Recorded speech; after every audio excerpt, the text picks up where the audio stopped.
visual, linguistic and technical challenges of designing a typeface for Sanskrit. It is my first type design project. I hope you find it interesting. It is a collaboration between late Professor Mukund Gokhale and 8type. Most of you would know Gokhale sir was a renowned type designer and script researcher. He was the founder of Institute of Typographical Research (ITR) and Script Research Institute in Pune. His extensive body of work includes the research and terminology for Devnagari script and type design in several languages. He designed an exhaustive Devnagari typeface that would support a wide range of languages that use the Devnagari script, including Vedic Sanskrit and notations for Indian classical music. The process of designing this typeface was documented in paper titled An Experiment on Devnagari Type Design System, Bharat, a case study. In 2016, he entrusted 8type to continue the project by refining the design, increasing the range of weights, porting the Unicode support and aligning it with the current technological standards. So my task was to expand and refining the typeface in alignment with the Gokhale sir's vision and intent.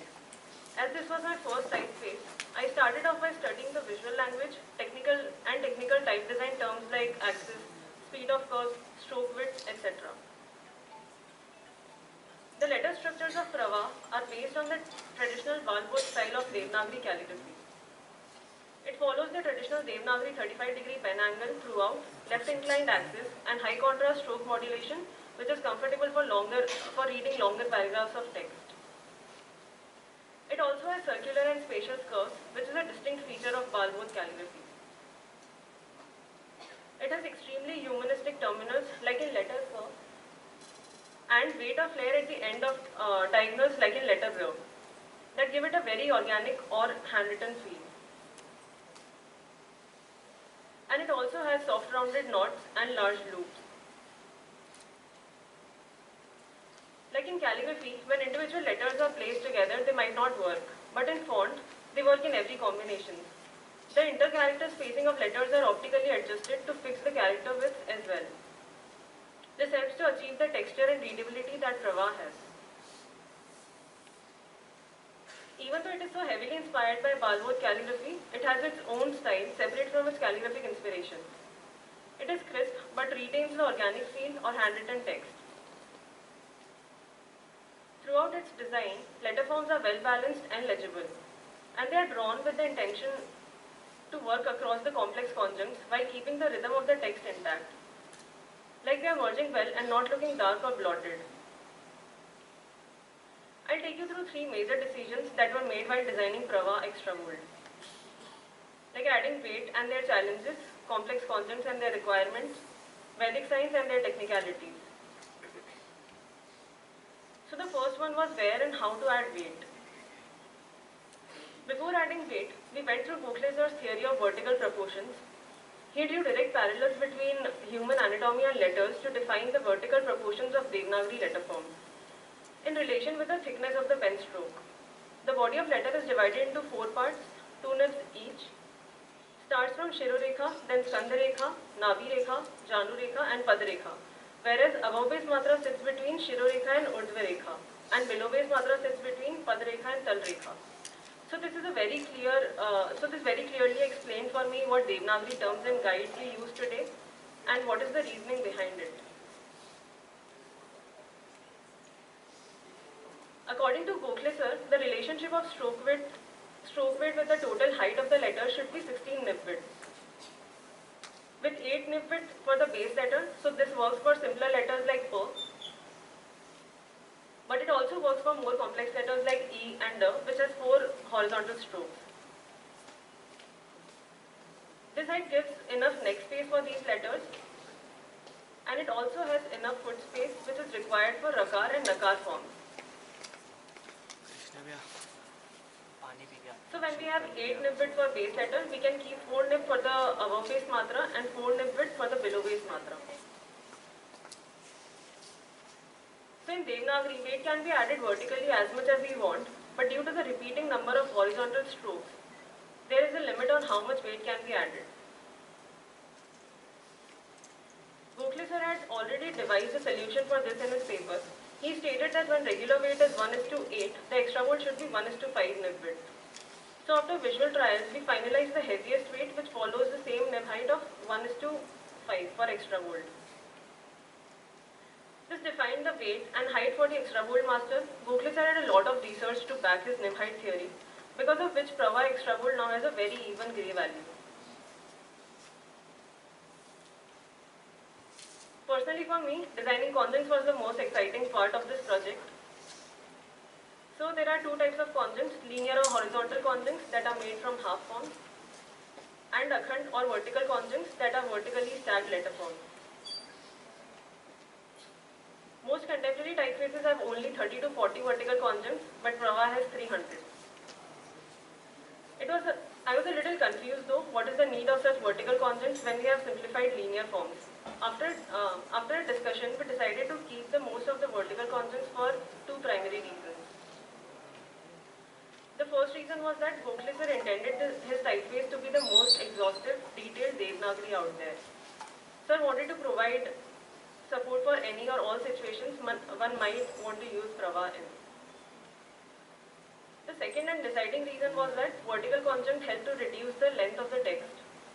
It was designed to be used in Sanskrit language. Reader prefers to have these forms. So these conjuncts are necessary to save space, make the word smaller, and avoid delays in the pronunciation leading to misinterpretation. Another interesting observation we had while designing extra bold was the overall stroke weight. If we had kept the stroke weight for my conjuncts the same as for the basic letters, then the conjuncts end up looking tall and very dark in text. To solve this, we have optically corrected the weight of Anga form. It is not just scaled down version of Anga. Like Pa and Iga can't have the same stroke weight. Anga and Khana can also not have the same stroke weight, or it looks strange. This reduction of weight also leads to reduction in its height. So more complex the conjunct, the more we optically corrected the weight. The real challenge was to design akhand conjuncts with 3 or more letters. In the regular, Gokhale sir had kept the wider first letter anga and attached the half forms of g, the and verb below it. However, we felt that first letter looks too wide in the string, which breaks the rhythm of the text suddenly. After a discussion, we came up with a better solution with a narrower form of the first letter, where the vertical danda portion of the last half form is now joined to the Shirorekha. This also has the added benefit of decreasing the overall width of the conjunct, making it more compact. We have followed this logic across most vertical conjuncts throughout this typeface. And a final check of these vertical conjuncts were the numerous texture prints we took to make sure the rhythm and readability of Prava is smooth overall. Designing conjuncts was the most exciting part. I got the chance to understand the script grammar and conjunction rules. I learned to read these vertical forms and came to know the multiple variation of the structures that can be used in Devnagari.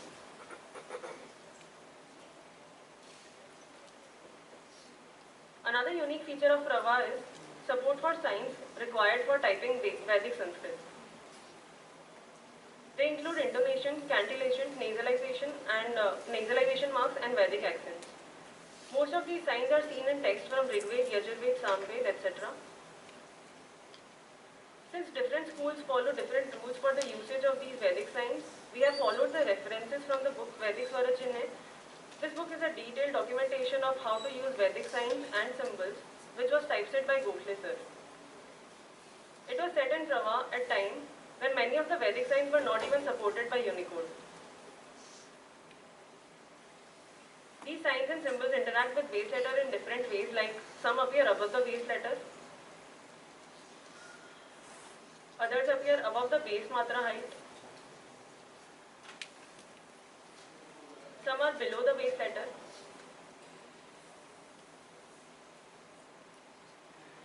Then there is even a mark that appears on the base letter.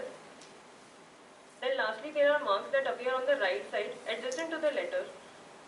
These include breathing marks, visarg signs, etc. of these Vedic signs interact with the base letter and matras. Some of them occur in combination with each other. The challenge for me now was to figure out the way to make them work in all the complex combinations they might occur in. One example of these complex interaction was when the Vedic mark appear after the below base matra and visarga. The Vedic mark needs to move lower to avoid clashing. Similar clashing could occur in above base matras as well. We needed to break the rhythm by adding space around the mark to make sure it did not clash with the matra on the side. As discussed before, most typefaces which support Hindi or Marathi, etc. have 3 levels: base letter height, matra height for above and below base matra. In Prabha, the vertical matrix had to now increase to 5 levels to make space for Vedic signs that appear above and below the matra height. Prabha has an extensive glyph set, so it of course supports the standard Devnagari Unicode block. But it also includes the Devnagari extended, which contains cantillation marks for writing Samved and nasalization marks for Devnagari. And it has Vedic extension Unicode block, which contains characters for representing tones and Vedic accents. It also has Bhale signs, which were recently added in Unicode block. Devnagari extended A. These characters represent a class of auspicious signs found in Jain manuscripts. Prava has the usual rakar and nakar conjuncts, but it also has the additional compact vertical form of conjuncts and horizontal conjuncts for Sanskrit support. This leads to a total of 1740 conjuncts. And that's the whole set, with all the additional matra combinations.